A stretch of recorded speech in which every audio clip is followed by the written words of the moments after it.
สบายดียินดีต้อนรับสู่วังเวียงนี่ก็แม่นผาน้ำไซเด้อพี่น้องผาน้ำไซจุดชมวิวผาน้ำไซเมืองวังเวียงพี่น้องเอ้ยพาตามประเทศมาเที่ยวพี่น้องเอ้ยผาน้ำไซงดงามหลายพี่น้องเอ้ยเป็นภูเขาเนาะภูเขาอ้อมล้อมเป็นวิวที่สวยงาม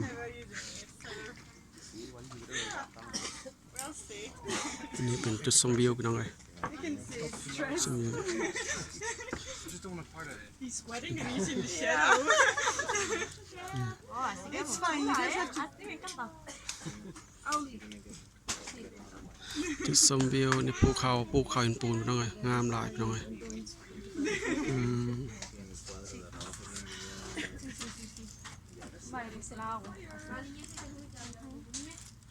ขอบใจเด้อพี่น้องเด้อที่เข้ามาชมเด้อ